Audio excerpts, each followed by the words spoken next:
Hi friends, இந்த வீடியோவில் நம்ம என்ன பார்க்க போகிறோன்னா மார்ச் 17 ஹியரிங்னு நிறைய பேர் வெயிட் பண்ணிகிட்டு இருந்திருப்பீங்க. மார்ச் 11லே நான் சொன்னேன் இது நடக்கிறதுக்கான சாத்தியமே இல்லை, அது அவ்வளோதான் முடிஞ்சிச்சு அப்படின்னு. பட் நிறைய பேர் எதிர்பார்த்தீங்க. அதுக்கான ஒரு ஷார்ட்டான ஒரு வீடியோவாக தான் இருக்கும். அடுத்து நம்ம ஐபிஎல் டயத்தில் மோஸ்ட்லி நம்ம ப்ரெடிக்ஷன் வந்து ஃபுல் பார்ப்போம். ப்ளே ஃபார் ஃப்ரீ இருக்குது, அதை யூஸ் பண்ணிக்கலாம். ஒரு முக்கியமானது, நம்ம சேனலை யூடியூப் சேனலை சப்ஸ்கிரைப் பண்ணாமல் தான் சப்ஸ்கிரைப் பண்ணிக்கோங்க.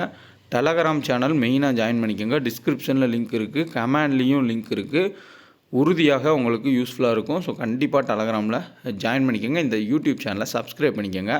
ஃபுல் அண்ட் ஃபுல் ஐபிஎல் டயத்தில் நம்ம எல்லா ஃபேண்டசி ரிவ்யூஸ், அதுக்கப்புறம் ஸ்போர்ட்ஸ் எல்லாமே வந்து நம்ம இந்த சேனலில் தான் பார்க்க போகிறோம். கண்டிப்பாக ஃபாலோ பண்ணிக்கோங்க. இப்போது ரொம்ப லென்த்தாக பேசி ரொம்ப லாங்காக இழுக்கிறதுக்கு எதுவுமே இல்லை. ஒரு சிலருக்கு கிளாரிட்டி கொடுக்கணும், அதுக்காண்டி தான் வந்து போஸ்ட்டும் பண்ணுறேன் இந்த வீடியோவை. ஆல்ரெடி மார்ச் 11 நான் ஒரு வீடியோ போஸ்ட் பண்ணியிருப்பேன். அப்போது 5 மணிக்கு அப்டேட் வரும், நீங்கள் 11 மணிக்கே அப்டேட் பண்ணிட்டீங்க அப்படின்னு. ஸோ 11 மணிக்கே நம்ம கிளியராக செக் பண்ணி பார்த்தப்போ தெரிஞ்சிருச்சு எடுத்துக்கலை, நெக்ஸ்ட் டேட்டுமே சொல்லலை அப்படின்றது. நான் 12 மணிக்கெலாம் வீடியோ போஸ்ட் பண்ணப்போ நிறைய பேர் அதுக்குள்ளே எப்படி உனக்கு தெரிஞ்சுன்ற மாதிரி கமெண்ட் பண்ணிங்க. அப்போ அதே வீடியோலேயே அடுத்து 17 அதுக்கப்புறம் டேட்டுமே வந்து எதுவுமே கிளாரிட்டி கிடையாதுன்னு நான் சொல்லியிருந்தேன். ஆனால் என்னென்னா 17ஆம் தேதி மார்ச் 17ன்னு ஒரு இது ஓடிட்டு இருந்துச்சு. அப்போ நீங்களும் எல்லோரும் நம்பியிருப்பீங்க. பட் எனக்கு முன்னாடியே தெரியும் மார்ச் 17 கிடையாதுன்னு. ஏன்னா நீங்கள் போய் அந்த மார்ச் 11 நான் போஸ்ட் பண்ண வீடியோலாம் பாருங்கள். நெக்ஸ்ட்டு டேட் எப்போன்றதெல்லாம் நான் சொல்லியிருக்கவே மாட்டேன். ஏன்னா கண்டிப்பாக நெக்ஸ்ட் டேட்டே வந்து கொடுக்கல அவங்க, அதுதான் உண்மை. ஆனால் அந்த 17ன்றது பயங்கரம் பிரபலமாக போனதுனால நிறைய பேர் எதிர்பார்த்துருப்பீங்க. இப்போது அடுத்து ஒரு இதுவும் ஃபேக் டேட் தான், இதையும் நான் சொல்கிறேன். ஏப்ரல் 17 அப்படின்னு சொல்லியிருக்காங்க. மார்ச் 17 கிடையாது, ஏப்ரல் 17 ஹியரிங் எடுத்துப்பாங்க, அப்போ அப்டேட் வரும் அப்படின்னு. ஆனால் இதுவும் வந்து ஃபேக் டேட் தான். எப்படி மார்ச் 11 உங்களுக்கு மார்ச் 17 மாதிரி தெரிஞ்சிச்சோ அதே தான் இப்போயும். இதுவும் கிடையாது. முன்னாடியே நான் சொன்ன மாதிரி அவ்வளோதான், முடிஞ்சிச்சு. இதில் எந்த ஒரு இதுவுமே இல்லை. நம்ம ஹோப்பாக நான் அதனால தான் மார்ச் 11 வீடியோவிலே ஃபுல் அண்ட் ஃபுல் என்ன சொல்லியிருப்பேன், ஓவரால் நம்ம வந்து கிளியராக பார்த்தோம்னா ரீசெண்டாக நான் ஒரு வீடியோ போஸ்ட் பண்ணியிருப்பேன் மார்ச் 11க்கு அப்புறம். அதில் ப்ளே ஃபார் ஃப்ரீயை நமக்கு அமௌண்ட் ஃப்ரீயாகவே வந்து நிறையா கொடுக்க போகிறாங்க ஐபிஎல்லில். அதை பயன்படுத்தி ஸ்கில்லை யூஸ் பண்ணி எப்படி டீம் செட் பண்ணி நம்ம ப்ளே ஃபார் ஃப்ரீலே வின் பண்ணி ஜிஎல் ஜெயிக்கலாம், ஜிஎல் ப்ரைஸை கூட்டுவாங்க, அதை யூஸ் பண்ணிக்கோங்கன்னு நான் வந்து சொல்லியிருப்பேன். அது காரணம் இதுதான். உறுதியாக மார்ச் 17 ஒன்றுமே இல்லைன்னு தெரியும், அதனால தான் நான் அந்த வீடியோ போஸ்ட் பண்ணேன். இப்போ ஏப்ரல் 17 சொல்லியிருக்காங்க, அதுக்கான வாய்ப்புகள் கிடையாது. இப்போ இன்னொன்று கிளியராக தெரிஞ்சுக்கோங்க, நான் நெகட்டிவாக ஆப்போசிட்டாக பேசுகிறேன்னு நினைக்க வேண்டாம், இதுதான் உண்மை. ஐபிஎல்லே வந்துருச்சு, இவ்வளோ பெரிய டோர்னமெண்ட்டே இப்போயே அன்பேன் பண்ணலை, கோர்ட்டில் எடுத்துக்கல அப்படின்னா இதுக்கப்புறம் அவங்க எடுத்துக்கிட்டு அன்பேன் பண்ணி ஆப்ஸ் வரதுக்கான சாத்தியமே இல்லை. இப்போதைக்கு ஓவரால் இருக்கக்கூடிய எல்லா யூடியூபர்ஸ் ஃபேண்டசி சம்மந்தமானவங்க ஜம்போ ஆப்பை காயின் பேஸில் ஆகாஷ் சோப்ரா வந்து பிராண்ட் அம்பாசிடர் இருக்கிறதுனால சொல்கிறாங்க. அதை தான் நான் உங்களுக்கும் சொல்கிறேன். அதனால தான் வந்து நான் உங்களுக்கு அதை பற்றி வந்து கொடுத்துருக்கேன். இதுதான் வந்து உண்மை. மற்றபடி எந்த ஆப்ஸு ஆப்ஸ் ஒர்க் ஆகலாம், லட்சம் பெட்டிங் ஆப்ஸ் வந்து ஒர்க் ஆகலாம், எல்லாமே வந்து ரிஸ்க் உங்கள் தான். ஸோ ஒர்க் ஆகலைன்றதை நம்ம வந்து எதுவுமே சொல்ல முடியாது. எவ்வளவோ ஒர்க் ஆகுது, ஆனால் அதில் வந்து டெபாசிட் ஆகுமா வித்ட்ரா ஆகுமா அப்படின்ற பல பிரச்சனைகள் இருக்குது. இவங்க ஜம்போவில் ஏதோ கோல்டு பேஸில் வந்து கொண்டு போயிருக்காங்க. நம்ம வந்து ஸ்டாக் மார்க்கெட் மாதிரி நம்ம கோல்டை விற்று அமௌண்ட்டை மாற்றுற மாதிரி ஒரு கான்செப்ட்டு. அதேமாரி நம்ம ப்ராடக்டை வந்து பர்ச்சேஸ் பண்ண காயினை டாப்அப் பண்ணி அதுலேருந்து எடுக்கிற மாதிரின்ற மாதிரி தான் கொடுத்துருக்காங்க. இப்படி தான் போயிட்டுருக்கு.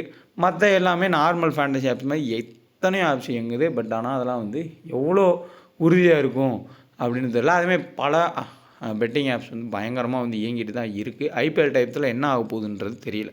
இன்னொரு முக்கியமான பாயிண்ட்டு, ஐபிஎல்லில் ட்ரீம் லோன் இல்லாமல் ஒரு ஐபிஎல்லை நம்ம பார்க்க போகிறோம்னு நினைக்கிறேன். ஸோ ரொம்பவுமே இதாக தான் இருக்கும். ஏன்னா ட்ரீம் லோன் இல்லாமல்னா நம்ம ஐபிஎல் பார்த்துருக்கவே மாட்டோம். எனக்கு தெரிஞ்சு அந்த ஸ்டார்டிங் ஐபிஎல் ஸ்டார்ட் ஆனால் ஒரு 5 வருஷம் வேணால் இல்லாமல் இருந்திருக்கும். அதுக்கப்புறம் ஃபுல்லாமே ட்ரீம் லோன் தான். ட்ரீம் லோன் வச்சு தான் ஐபிஎல் வச்சு தான் ப்ரோ கபடி, அப்படி ட்ரீம் லோன் வச்சு தான் ப்ரோ கபடி, ட்ரீம் லோன் சிசின்னு என்னென்னமோ போயிட்டு இருந்துச்சு. பட் எல்லாமே இப்போ ஓவர் ஆயிடுச்சு. ஆனாலும் உங்களுக்கு இன்னும் எல்லோரும் வாட்ச் பண்ணுறாங்க.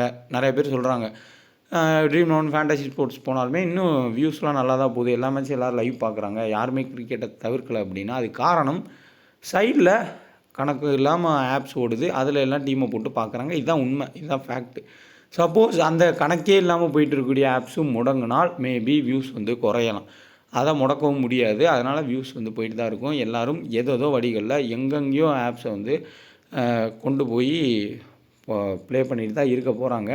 இதுக்கு வந்து என்ன ஒரு முடிவு வரப்போகுதுன்றது எனக்கு கிளியராக தெரியல. இல்லை ப்ளே ஃபார் ஃப்ரீயே வந்து ஃபுல்லாக அமௌண்ட்டாக கொடுத்து நீங்கள் ஓரளவுக்கு வின்னிங் பர்சன்டேஜ் எல்லாத்துக்கும் கிடைக்கிற மாதிரி கொடுத்தா அதை கூட ப்ளே பண்ணலாம், இல்லாட்டி ரெகுலேட் பண்ணி வரலாம். ஆனால் இதுக்கான ஆப்ஷனே இல்லாத மாதிரி தான் எனக்கு ஃபீல் ஆகுது. எடுத்துக்கவே மாட்றாங்க. ஐபிஎல்லும் முடிஞ்சு போச்சுன்னா அவ்வளோதான் முடிஞ்சு. அதுக்கப்புறம் பெரிய லெவலில் எந்த மேட்சஸும் இருக்காது. அப்புறம் வேர்ல்டு கப்பு அடுத்த ஐபிஎல் தான் போகும். ஒரு வேளை ஐபிஎல் முடிஞ்சதுக்கப்புறமா கிளியராக ஃபோர்ஸாக வந்து ஒரு சட்டத்தை நிறைவேற்றி மொத்தமாக முடிச்சுருவாங்களா அப்படின்றதையும் நம்ம வந்து பார்க்கணும். இல்லை ஐபிஎல் வரிய சைடில் போகுது அப்படின்ற மாதிரி இருக்காங்களா அப்படின்றதும் தெரியல. ஆனால் ஆக மொத்தத்தில் எனக்கு தெரிஞ்ச வரையே அன்பேன் ஆகி பெரிய பெரிய ஆப்ஸ் வரக்க வாய்ப்பே இல்லை. ஏன்னா ட்ரீம் லோன் மூவ் எல்லாமே அவங்க ரீல்ஸ் போட்டு அந்த லைவ் வீடியோ அது மாதிரி அதில் பிக்கப் பண்ணி போயிட்டாங்க. நிறைய பேர் அதிலே ப்ளே ஃபார் ஃப்ரீ ப்ளே பண்ணி அதிலே வின் பண்ணி அந்த மாதிரி கேட்டகரியிலையும் நிறைய பேர் மூவ் பண்ணிட்டாங்க. அதுவுமே வந்து கிளியராக தெரிஞ்சிச்சு. ஸோ எப்படினாலும் இந்த ஐபிஎல் ட்ரீம் லோன் இல்லாத ஐபிஎல்லாக தான் போகுது. ஏப்ரல் 17 வாய்ப்பே கிடையாது. நீங்கள் வெயிட் பண்ணி பாருங்கள். அதேமாதிரி இன்னொன்று ஸ்கில் பேஸ்டு டீம் எப்படி செட் பண்ணணும், இதுக்கு முன்னாடி நம்ம சேனலில் இந்த நத்திங் லைக் ஸ்போர்ட்ஸ் நம்ம சேனலில் ஒரு வீடியோ இருக்கும். அதை பார்த்து தெரிஞ்சுக்கோங்க. தெரியாதவங்க கண்டிப்பாக நீங்கள் ஐபிஎல்லில் ப்ளே ஃபார் ஃப்ரீ பெரிய பெரிய அமௌண்ட்ஸ் கொடுக்குறப்போ வின் பண்ணுறதுக்கு உங்களுக்கு யூஸ்ஃபுல்லாக இருக்கும். நான் இதை மறுபடியும் உறுதியாக சொல்கிறேன்.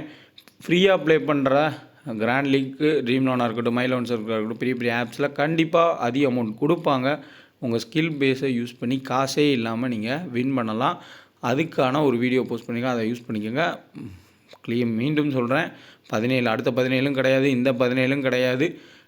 கோர்ட்டில் அவங்க எடுத்துக்க போகிறதும் இல்லை. இப்படியே தான் போயிட்டுருக்க போது அன்பேன் ஆகக்கூடிய வாய்ப்புகள் ரொம்பவுமே குறைஞ்சிட்டே வருது. கிட்டத்தட்ட எண்டுன்ற மாதிரி ஸ்டேஜுக்கு போயிட்டுருக்கு. அப்படி மீறி நீங்கள் ப்ளே பண்ணணும் அப்படின்றது எல்லாமே உங்களோட விருப்பங்கள் தான். But overall social media, YouTube எல்லாத்துலேயுமே அங்கங்கே எல்லாம் சதறி கிடக்கு. நார்த்தெல்லாம் பார்த்தோம்னா ஒரு ஆள் 15 ஆப்பை சொல்கிற மாதிரிலாம் நிறையா போயிட்டுருக்காங்க. ஸோ எது எப்படின்றது தெரியல. ஆனால் இந்த ஐபிஎல் பெரிய பெரிய ஆப்ஸ் இல்லாத ஒரு ஐபிஎல்லாக தான் இருக்கும். நெக்ஸ்ட்டு ஐபிஎல் டயத்தில் வந்து சந்திப்போம். நம்ம ஃபேண்டசி ரிலேட்டடாக நம்ம வந்து ப்ரிவ்யூ பார்ப்போம். முடிஞ்ச அளவுக்கு ப்ளே ஃபார் ஃப்ரீ பெரிய அமௌண்ட் கொடுத்தா அதை வின் பண்ணுறதுக்கு இந்த ஐபிஎல்லில் நம்ம முயற்சி பண்ணுவோம். அமௌண்ட்டே இல்லாமல் ப்ளே ஃபார் ஃப்ரீ தான். இன்னொன்று முக்கியமானது, எந்த ஆப்புமே வந்து ஃபுல்லாக தடை செய்யலை, அதை புரிஞ்சுக்கோங்க. ப்ளே ஃபார் ஃப்ரீ, நீ அமௌண்ட் கட்டாமல் ப்ளே பண்ணிக்கலான்ற மாதிரி தான் பெரிய ஆப்ஸு எல்லா ஆப்ஸுக்கும் அதான் வந்து போயிட்டுருக்கு. ஸோ அதனால் ப்ளே ஃபார் ஃப்ரீயை யூஸ் பண்ணிக்கோங்க. அதேமாரி எல்லா ஆப்ஸுமே ஒர்க்கே ஆகாமலாம் இல்லை. அதை வந்து ஒரு சிலருக்கு புரியாமல் இருக்கும். இந்த ஐபிஎல் டயத்தை வரவங்களுக்கு புரியாமல் இருக்கும். பணம் கட்டி ஆட முடியாது. உன் ஸ்கில்லு உன்னோட திறமையை பயன்படுத்தி நீங்கள் ஃப்ரீயாகவே வந்து ஆடை பார்த்தோ இல்லை ஜாயின் பண்ணியோ ஃப்ரீயாக நீ வின் பண்ணிக்க, அதை வித்ட்ரா பண்ணிக்க. இதுதான் வந்து கான்செப்ட்டு. அமௌண்ட்டை போட முடியாது. அப்படி தான் வந்து நிலைமை இருக்குது பெரிய ஆப்ஸில். இதில் கொஞ்சம் மாற்றாக ஒரு சில ஆப்ஸ் வந்து இயங்கிட்டுருக்கு. ஸோ அது எப்படின்றத உங்களுக்கே தெரிஞ்சிருக்கும். ஸோ பார்த்துக்கோங்க. சேனலை சப்ஸ்கிரைப் மறக்காமல் டெலகிராம் சேனல் ஜாயின் பண்ணிக்கோங்க. டிஸ்கிரிப்ஷன்லேயும் கமெண்ட்லேயும் லிங்க் இருக்குது.